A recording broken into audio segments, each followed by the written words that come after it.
Bonjour à tous, nous sommes dimanche 23 février 2025. Vous suivez le 12h30 de RTI2.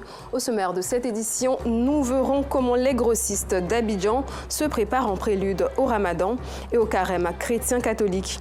Puis nous irons en République démocratique du Congo où le président Félix Tshisekedi réaffirme qu'il ne dialoguera pas avec le M23 et promet une refonte de l'armée et du gouvernement. Merci de suivre l'information sur la chaîne proche des populations. À quelques semaines du début du mois de Ramadan et du carême chrétien catholique, la demande en sucre, produit de première nécessité, est en hausse. Pour anticiper cette forte consommation, les grossistes s'activent pour remplir leur stock et satisfaire les besoins de leur clientèle. Georgette Idofofana. Encore. Il y a un client qui demande 5 sacs là, pour lui donner rapidement. Ma deuxième. Dépêche-toi, ils sont plus pressés. Allez, vous m'apprenez. C'est l'ambiance qui règne dans ce supermarché depuis 2 semaines. En prélude au Ramadan et au carême chrétien catholique, cette grande surface a déjà fait le plein des stocks de sucre. C'est des périodes où il y a un peu de bousculade au niveau des marchés concernant le sucre.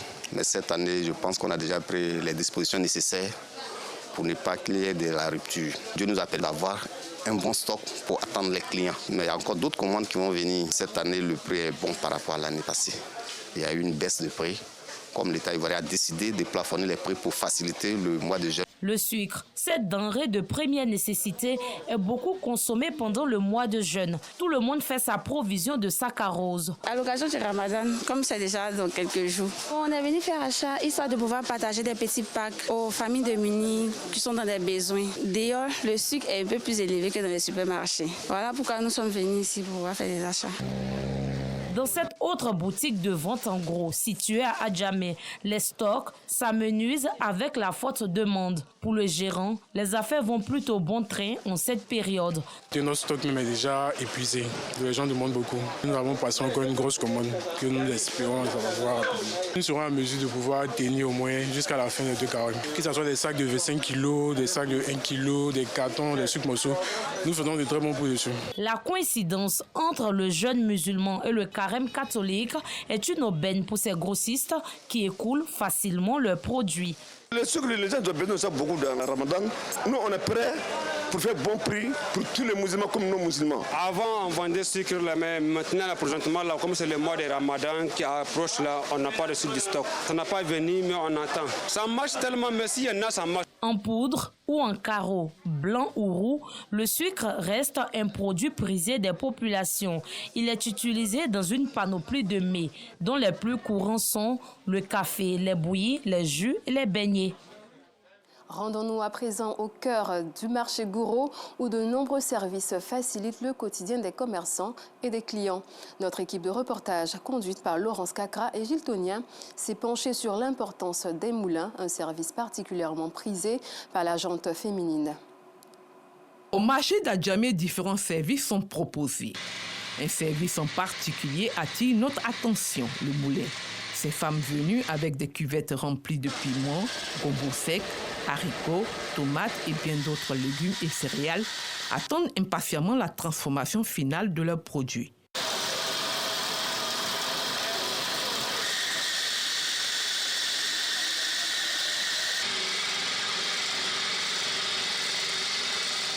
Elles sont satisfaites. La plupart des produits moulus serviront à des fins commerciales. Je viens chaque une semaine pour craser piment, pour vendre. C'est ça que je prends pour faire mon activité.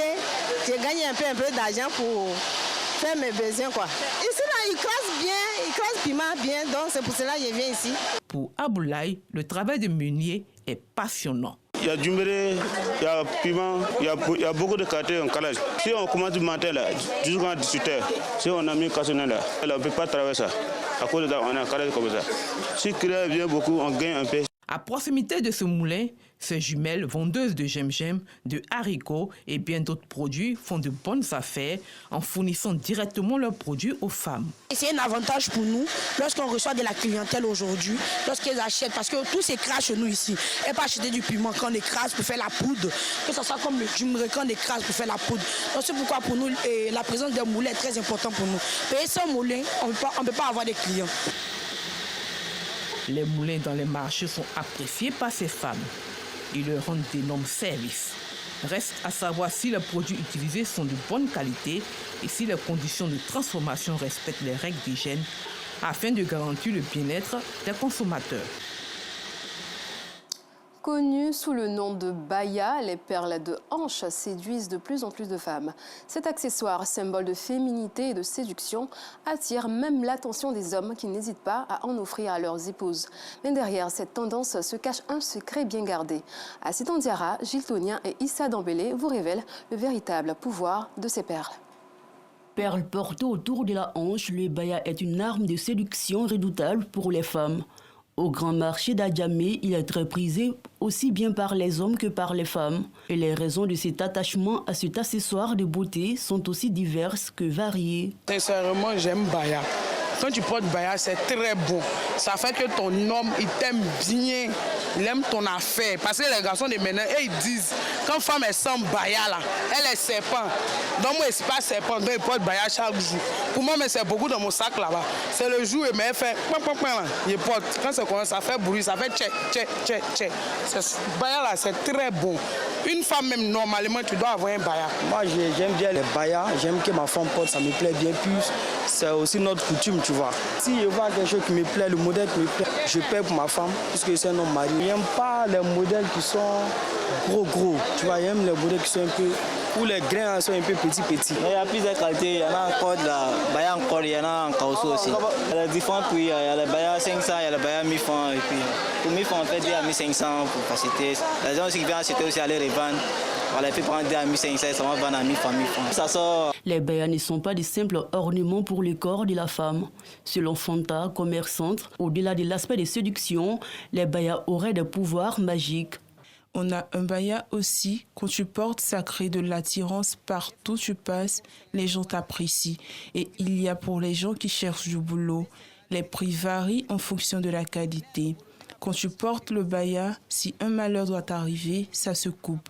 Une manière de te dire que Dieu t'a protégé. Au forum d'Adjamé, on trouve une panoplie de bayas et leurs secrets.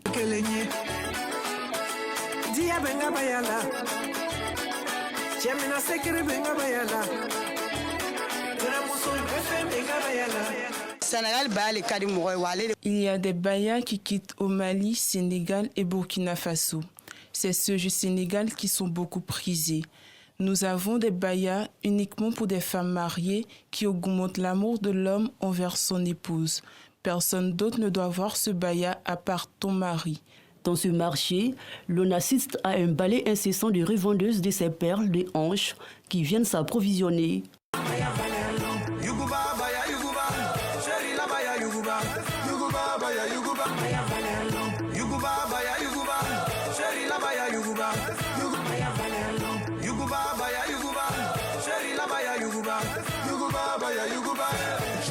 Devant les chaînes, les bayas. En tout cas, baya est très bon pour la femme. Mais si tu n'as pas baya, c'est terrain. C'est que tu es garçon. Je viens payer en gros à Djamé. En gros, et puis nous on vole en ville maintenant pour gagner un peu. Une femme doit mettre le baya, une femme africaine doit mettre le baya parce qu'il est très important que la femme porte du vrai baya. Parce qu'une femme, son corps ne doit pas rester simple. Tu es en train de toucher, qu'elle se choisit parce que ça me plaît, j'ai besoin de changer mon baya. Si pour certains hommes, le baya revêt un caractère mystique, voire d'envoûtement, et donc inspire crainte et méfiance, il n'en demeure pas moins que cet accessoire apporte aux femmes plus de sensualité, d'où son succès auprès des hommes, et cela profite aux vendeurs. Parlons éducation à présent. Le lycée moderne 1 et 2 de la commune d'Abobo a abrité ce week-end les épreuves du concours des Olympiades de français et de mathématiques 2025. À cette occasion, l'autorité municipale et les responsables des instances éducatives saluent l'initiative qui contribue à améliorer la performance des élèves. Reportage. Promouvoir l'excellence en milieu scolaire, c'est aussi détecter au cours d'une compétition le génie des élèves qui s'illustrent bien dans certaines disciplines scolaires. Cet enjeu majeur est bel et bien l'aspiration de Kandia Camara, première magistrate de la commune d'Abobo, qui organise chaque année les concours des Olympiades dans les disciplines du français et des mathématiques. Objectif, rendre plus compétitifs les élèves d'Abobo à l'échelle nationale. Madame le maire qui a été ministre de l'Éducation nationale veut promouvoir donc l'excellence à l'école, dans les écoles donc, de la commune d'Abobo.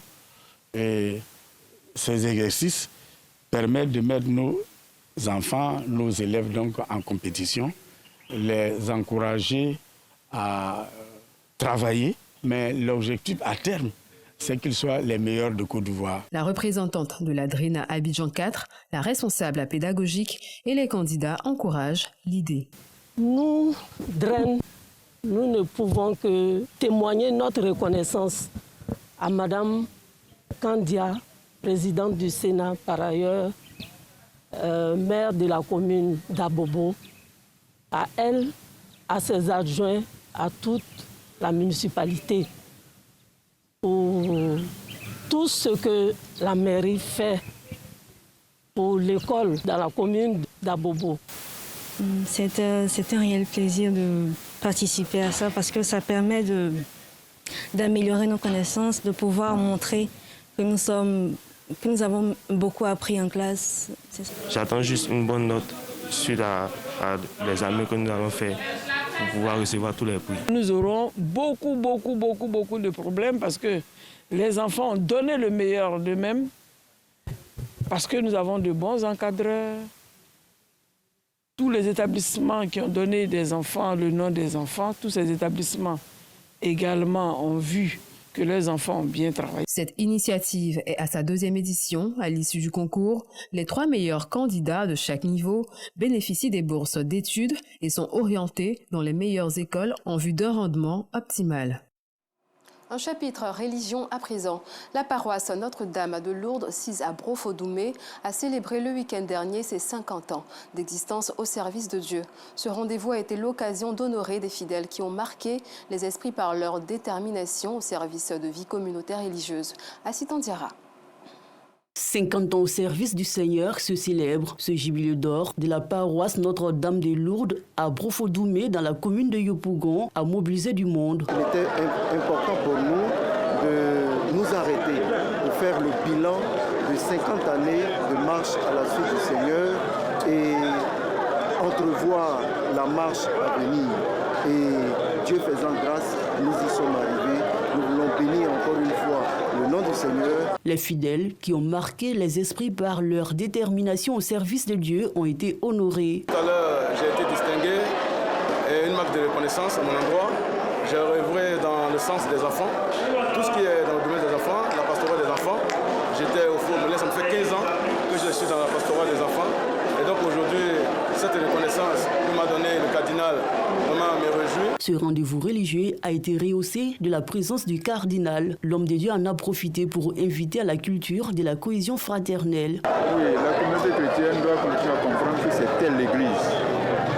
Et qu'en bâtissant les églises en pierre, la communauté doit bâtir l'église spirituelle.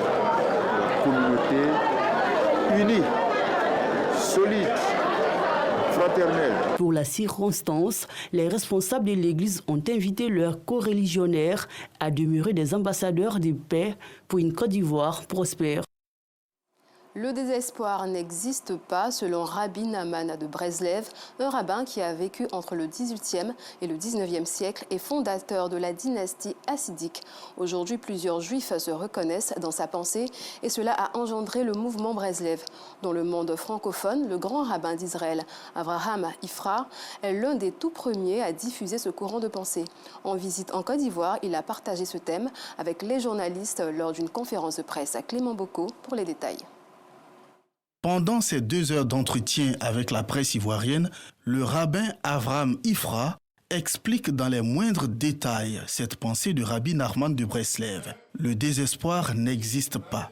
La communauté Breslev de Côte d'Ivoire entend tirer le maximum de ses enseignements. La présence de Rabbi Ifra nous fait comprendre combien de fois nous avons à travailler pour grandir, pour évoluer, combien de fois nous avons à travailler pour nous rapprocher encore d'Hachem. Combien de fois nous avons encore besoin de faire et encore beaucoup d'efforts. Et aujourd'hui, sa présence nous permet, nous, de grandir en tant que communauté, mais de grandir en tant que personne, de grandir en tant que, je dirais, bloc familial. Et c'est ainsi que nous pourrons faire passer le message de Rabbi Nahman à toute la Côte d'Ivoire et à toute l'Afrique. Pour le conférencier, la Côte d'Ivoire deviendra une base de l'apprentissage des vertus d'une société harmonieuse et cela passe par une confiance en soi. La méthode pour prendre confiance en soi, c'est de dialoguer avec Dieu au maximum, de s'habituer à discuter avec son Créateur, à lui parler de toutes mes joies, de toutes les choses difficiles que j'ai, que ce soit mon seul interlocuteur, ma seule façon de résoudre et de diriger ma vie à travers uniquement le rapport avec Dieu. En marge de cette conférence, plusieurs activités sont à l'agenda du guide spirituel. Terminons ce journal avec l'actualité hors de nos frontières en République démocratique du Congo. Le président Félix Tshisekedi durcit le ton face aux rebelles du M23. Il exclut tout dialogue et annonce une refonte de l'armée et du gouvernement. Une réponse ferme alors que les forces congolaises, fragilisées par des trahisons internes, peinent à contenir l'avancée des rebelles au nord Kivu et au sud Kivu. C'est la fin de ce journal. Merci de l'avoir suivi. Prochaine édition, 19h30.